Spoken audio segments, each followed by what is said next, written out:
お前、チャーミングな広いおでこしてるな。思わずキスしたくなったよ。I'm working on dying. Posted in the trenches, yeah, that's where I'm flexing. Feeling what I'm repping, ooh, we many killed it. Maddox in the building, bout to break the ceiling. I don't think you feel me, and my too overwhelming. Posted in the trenches, yeah, that's where I'm flexing.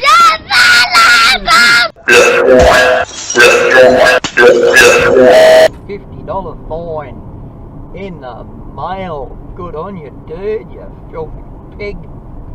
Oh, threw a can out, a Red Bull can. That's a $250 fine in the Do you mail. not understand the gravity of the situation? You faked the suicide for views. You're fucking raw instinct. You're fucking G-Unit, Wings. This is what you are.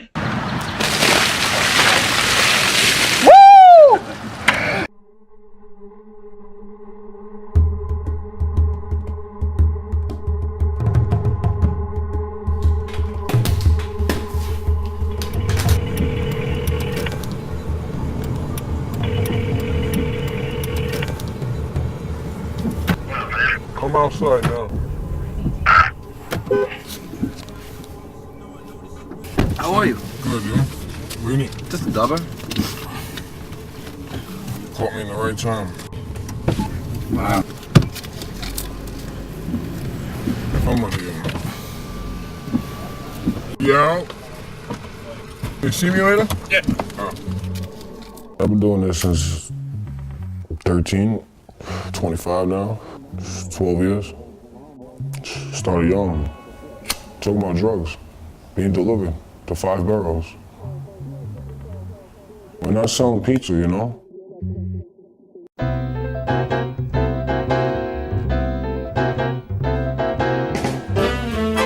Dom DeMarco for me was like a huge inspiration. Like as a young cook, I used to go in there and just watch him. I could just stand there for hours and watch it. Dom raised the bar. I said, if I ever made pizza, this is how I'm gonna make it. Dom's the Joe DiMaggio of pizza. You're Derek Jeter. Derek Jeter? Derek Jeter. I don't know if I'm handsome enough to be Derek Jeter. You're better looking than me. You're Derek Jeter. That makes you Mickey Mantle then. I'll take Mickey Mantle. Mickey Mantle. All right. All right, beautiful. Mickey Mantle. Beautiful.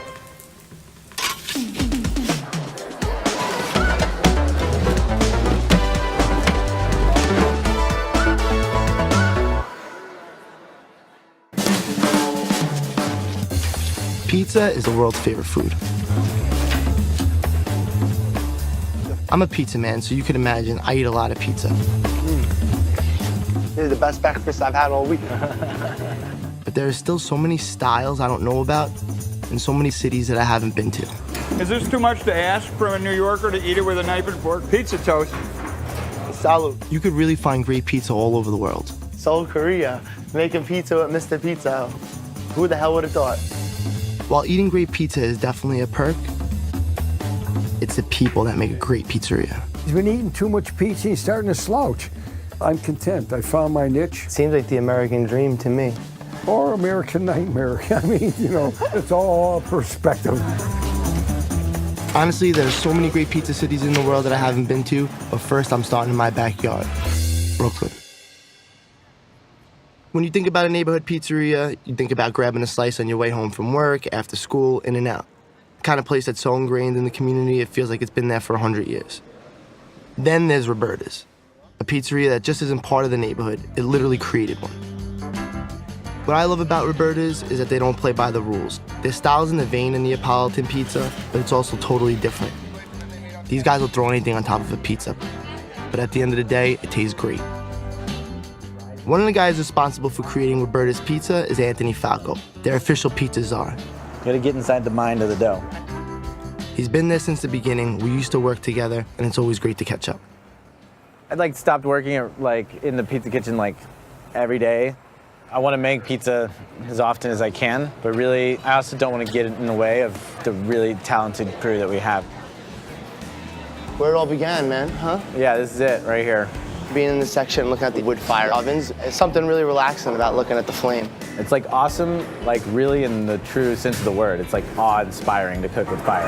Yeah, it's amazing. It's like the light of the sun that was stored by the wood and then it's released through like chemical reactions. It's super fucking rad. I remember when Roberta's first opened, I came here and we walked into Roberta's, and from the outside, you know, you can't really tell what's inside. It looks like a shithole. And then you walk inside and it's just this like wonderful place. Yeah, I mean, this was all just like a wrecked car lot. Like there's this guy, Ashat. This was his mechanic shop. And then when we took it over, the cars came out and we just put a bunch of dirt down there. Started throwing parties in the beginning because we were all bartenders from before, and that's how we, you know, attract business is by throwing a party. And there wasn't really anybody in Roberta's in the early days, you know, it was pretty slow. Right. Just to see what's happened around the neighborhood, it's been really wild. And this restaurant is iconic in my opinion because it came here and it changed the neighborhood. Like people moved to Bushwick and moved to this neighborhood specifically because Roberta's was here. Yeah, like the real estate agents love to say like, it's right around the corner from Roberta. There was no master plan of like, first we're gonna take over this building, then we're gonna move, and then everyone's gonna move to the neighborhood and it's gonna be like the next big thing. I mean, I don't know, it was a lot of luck, you know? Yeah. It's like controlled chaos at best, and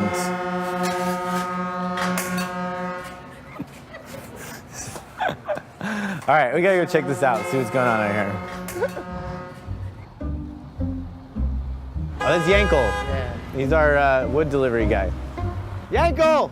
Walk out, can you go in front? Tuck over there, but it's very over an hour. So what do you want to do now? I gotta get the delivery. I know, let's do the delivery. So I can't But can you go in front of their gate? Yankel, man. I gotta get this guy's number. Yeah, sure. Yeah, I'll hook you up with Yankel. I do love my wood guys though. You know, it's important to have a good wood guy. It's a key ingredient, right? Just like the water or the flour or the dough. I mean, we had the same wood guy forever and it would come in big blocks and we would chop it ourselves. Like, this guy's like, boom, he's, as you can see, he's a professional, in and out. It's nice though, it's cut nice. Dude, yeah, triple cut. Yeah, we don't have to do shit to it, we just use it straight up like that.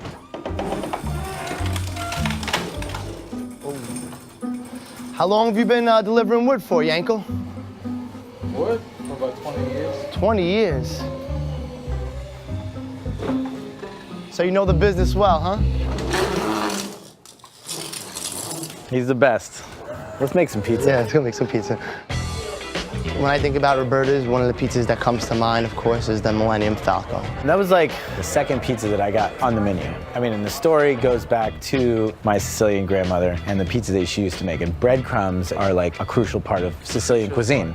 Do you remember the first time that you made this pie? No, I don't remember much from the early days. I was a lot of drugs and drinking, and it just kind of happened out of the ether. But I mean, look at the beautiful leoparding on the side of these pizzas, I think is what Roberta's is sort of known for. Like, so the Falco is what it's all about is this middle action here. It's not sauce, it's not breadcrumbs, it's like everything all come together. Right, it smells delicious. And a little more parm on the finish. The sausage is so good, the breadcrumbs, a little bit of heat from the pepper. I mean, it has all the things you want pizza to have. Pizza sets the table, and then everyone else is welcome to come and bring their part into it. Roberta's not like a little cathedral to pizza where there's one person doing their thing and you enter that place. I love to see people like Mark Iacono doing his thing. I got to take a pilgrimage to DeFara's, but we're out there trying to blaze new territory. Cheers. Cheers, bro. Yeah, man. Thanks for coming out. So there's New Brooklyn, like Bushwick, and then there's Old Brooklyn. And these days, Old Brooklyn, it's just harder to find. But there's one guy that's working really hard to keep it alive. That's Mark Iacono. Mark is like the unofficial mayor of Carroll Gardens. Hey, Joe. You going up to the park? I'm gonna go grab some sandwiches. Oh, okay. All right. People like Mark is truly why I love Brooklyn. I'll see you later. He grew up here, everybody on the block knows him, and he opened up one of the best pizzerias with basically no pizza making experience. And if you're lucky, you'll get a ride in his Chevy Impala. You do look like Junior. Uncle Junior. Should I put on the fedora?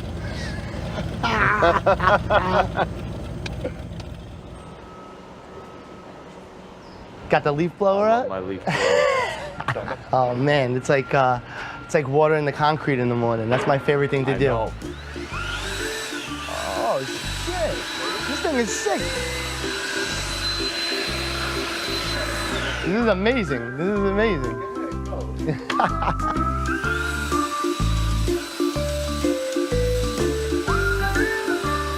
It's like therapy for me. It's my favorite thing to do. Beautiful. This is a beautiful little escape back here, man. I love it back here. You love to build. I love to build. I built this restaurant. You built the whole restaurant. The whole restaurant. I had no intentions of doing a pizzeria. I just wanted to grab the space and maybe keep it going. You know, I got the keys. I came in here and I just started looking around and thinking, what do I do? This used to be a candy store. We'll keep it the candy store, you know. There used to be a great pizzeria over here on President Street. And I remember that place being packed every day, you know, and it was on a little side street. I said, you know what? Pizza. It took me 2.5 years to build a space. I finally finished. And I says, all right, I gotta, you know, teach myself to make pizza. How did it all come about? What, did you read books? Did you watch people? How did you know, like I says, how hard could it be to make a pizza? So I started making pies, practicing, handing them out to people. And I'm standing in here by myself. And I says, you know, I gotta open. Growing up in pizzerias, did they ever have wine? No. Did they ever have waitresses? No. I says, it's me. I remember going to the pizzeria. It was Angelo, the old man. That was it. But I take the paper down. I call up Anthony, my landlord, and his mother, Ro. And I says, come downstairs, sit in the place, make it look like we're open. And then I served them a pizza. A half hour later, someone comes in. An hour later, 2.5 hours, every table was full. And I'm running around, take their order, I make them a pizza, I bring it to the table. And that's how it started. Then it was just like chaos. It just spread Word spread like wildfire. Word of mouth, that was it.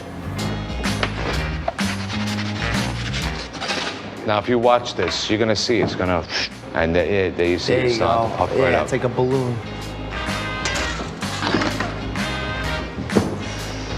And then we finish it off with some Reggiano, some basil. And basil.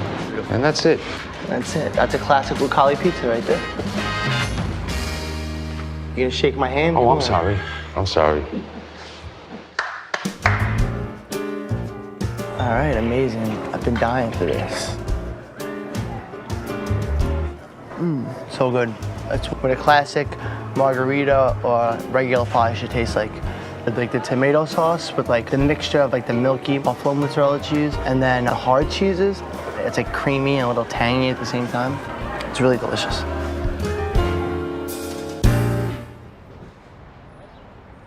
And that's where my dad was born, right above the fish store. I grew up right over here. And you guys grew up over here? You got the church bells ringing, that's perfect. Oh, it's the best. And this is where I played as a kid, this block. Hey, Rich, how are you? Everybody's up in the park. Oh, yeah? Yeah, we're gonna play some bocce. Who's the crew we got here today that we're hanging with? It's just like generations of friends. Red! Red. You don't have no string? Yeah, string my finger there, Bobby. Hanging with Mark and his friends is like stepping into a time machine. This is literally old Brooklyn. Where else can you smoke a cigar and play bocce? Red! Red! You got your glasses on? You got one. 8-7 green. Let's go straight up the middle. That's it. Ooh, look at that. No, that ball's dead. That's dead because it hit? No, what are you talking? Isn't that ball dead when it hits the back? Wait, are you making up your own rules? That's the Sicilian bocce. Back to the Egyptians, maybe tell you that. Well, you know, everybody has their house rules, so one of the guys is a little confused about taking the ball off if it hit the back. I disagree with that. I tell you, I read it this morning. I looked on the rules this morning. If you hit the back, because everybody be going for the back. There's no, you just slam it. There was some confusion, but what's a bocce game without arguing, right? If you're not arguing about the rules or about something, then it's not a real bocce game. Every argues about everything. That's it. Every neighborhood argues about everything. Wait. There we go, come on. I don't know. Williamsburg, you know, you got a chair. Frankie, get in here. Sit in the chair. Forget about it. Sally, I'll see you later. Where's it? Come on, let's go to Esposito's. Let's go. Mark, like any great pizzaiolo, takes a lot of pride in his ingredients. He shops for them every morning at Esposito's, his favorite neighborhood pork store. It smells great in here. Oh, the sausage is unbelievable there. And the sandwiches. Pick out a sandwich. You want a sandwich? How many years has this shop been here for? 1922. 1922. How many generations are you? I'm number 3. 3? My nephew's number 4. But it's gonna die. And Mark's very upset about it. Yeah. The way life goes. I understand. Time goes on. You can't do anything about it. For me, it makes me sad because it's like this is what you know, what Brooklyn is about, and what what makes it special. All right, what do you want? Give me a pound and a half of chop, half a pound of pork, half a pound of veal. You want to make meatballs? Salud, man. Thank you. Cheers. I kind of like to make a rustic meatball. So what's the story behind the meatballs? Like, what's the style of them? Is it from your grandmother, or is it your own style? You know, yeah, it all stems from my grandmother. And like I was working on a meatball, believe it or not, for 3 years. I would make that, then I was just like, you know, I was so busy making pizza, then I would go back to the meatballs. Just a work in progress. Yeah, and then I would taste so-and-so's meatball, and I says, that version, it's a great version. And then take all of them and put them together. And, you know, there's a lot of going out to dinners and eating meatballs. Not a lot of restaurants make good meatballs. Well, I know how picky Italians are. With all your friends and all your cousins, when they come in here, do they all, like, love your pizza and love everything, or do they bust your balls? I have videotape that I could show you. This is him stealing the meatballs. So it's just your prep guy down there. He snuck downstairs. My guys, they don't say nothing. Yeah, he's looking around. Bam, right inside a cup. Look at him laughing. This is me making him put it back. You don't want to give it up? No. The best thing is he swears he makes the best meatballs. That is funny, man. That is funny. As someone that wasn't from the food industry, how did you know to use the stuff that you use, you know? That's all Dom. I had already signed a lease here, and you know, I was building the space out, and I went, and I was like, that's it. This guy has just taken traditional New York pizza to another level. After talking about our idol, it was time to go see the old man. We hopped into Mark's convertible, hung Dom's present on the mirror, and made our way to Defara. It's time for a visit with the king of Brooklyn pizza at his Midwood Palace. Ready, kid? Let's do it.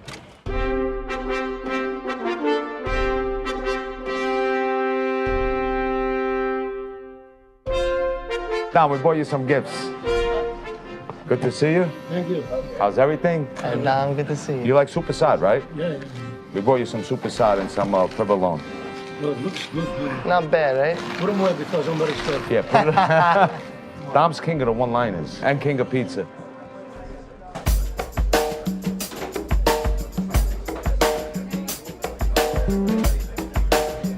1965 is when this pizzeria opened. He actually had another location somewhere, and he was driving by this area, and he saw the crowd. He said, you know what, I should open over here. But back then, it was very mixed. It was kosher, it was Orthodox Jewish, it was Greek, it was Italian. But then as the late 80s were approaching, it was turning like fully Orthodox. Everybody was leaving. He said to himself, I'm not going to leave. I'm just going to make like the best pizza I can make, which is like kind of a crazy business move because everybody's like, what are you doing? Get out of here. And all of a sudden people started coming in from around the area. And then now they come from Japan, you know, like. Here we are 50 years later. Yeah.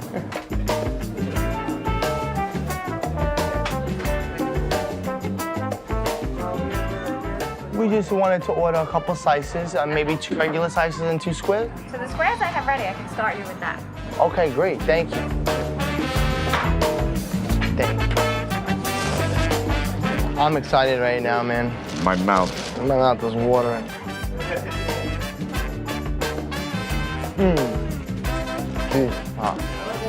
Look, this pizza has a nice amount of cheese and sauce on it, but it's still perfect crust on the bottom. This is by far the best square slice anywhere. Do you ever have a square here? I usually just get the regular slice. This is the hidden gem. And every time I come here, I think I make good pizza. Then once I come here, I'm like, okay, I guess not. When you come to eat at the Farrah's, you should expect to wait. Dominic takes his time to make his pizza, and it's all about quality. And as a pizza maker, as a cook, that makes me so happy that someone is that dedicated to their craft. Like the commitment to pizza that he has is just unparalleled. Okay, guys, you ready for the regulars? Ready? I was ready 10 minutes ago. Thank you so much. I was ready when I woke up this morning. When I eat pizza, what I also love is like Like all these like little black spots and you know, the bubbles and the little imperfections. Like That's his oven. that oven is like an old, it's like an old Impala. Dom, what's your favorite part about making pizza? Something I like to do. I like dealing with the flour, you know, like the dough. You like it? I like it because I use my hand, you know? Yeah. Do you like working with your family, with your son and your daughter? But I like what you do, not what you don't do, you know? If you love what you do, you never work. You never work a day in your life. Yeah. This is what we're up to. French pie, pepperoni, and mushroom 2 times. Okay. Maggie is Dom's daughter. Like any family-run business, there's a lot of moving parts. Maggie and her siblings are the ones that are keeping this empire running. Did you guys see the Pizza Project book, any of you? What I love about this book is how it is regular people who worked so hard and did this, and it's their view of things. That's my dad, that's myself. My dad's doing mostly all the pizzas, but my brothers are good too, though. What my brothers have that my dad doesn't is speed. They're faster. When people ask, did he teach you how to make pizza? Do they really believe that we know nothing? That we are just behind this counter, not paying attention? That we didn't dedicate our time to this business as well? That we know nothing? I don't know what's in the sauce. It's hysterical. I read that and I thought that was fascinating, actually, because you always hear stories about Dom, and Dom's the only guy back there, and he's the only one making pizza. For the most part, he did it up until recently as he's slowing down, which changes have to happen. Even sometimes I have to coach my dad into working because he's not up for it, or any of us. I'm sure we love and hate what we do. But he seems to me like the type of guy that will never retire, right? No, he comes into work, he pushes himself as best he can. We have a plan, we create the team. When he just walks away from the line of people, which he does, in the summer it happened a lot, when he's just like, I'm tired, and sits down, I already have the backup plan. I'm one of 7, and we have families, and so there's a lot of people that dedicate their life to that story. Dom, can you sign my t-shirt? Yeah? Yeah. Wait, by the heart. Over the heart. Over here. Me too. I'm gonna frame this and put this on my wall. Yeah, that's hanging in my pizzeria. Thank you, Dom. Thanks, guys. All right. See you later. Have a great day, Dom. Thank you very much. Ciao, piacere. Don't forget the cheese. Enjoy. No, I got it. I'll talk to you. Try to come by one night, please. I don't know. He signed our shirts. Signed our shirts. What the Farrah groupies. Dom's a rock star. I was gonna make him sign my chest, but I can't hang that in the pizzeria. They should put like a little sign underneath Avenue J, also known as the Farrah's Boulevard. On the next episode of The Pizza Show, we're going to New Haven, Connecticut. Do you remember going to like Frank Pepe's or Sally's or to the spot? Oh, when we were young, yeah. Abby. And that's what you say to New Haven? Yeah.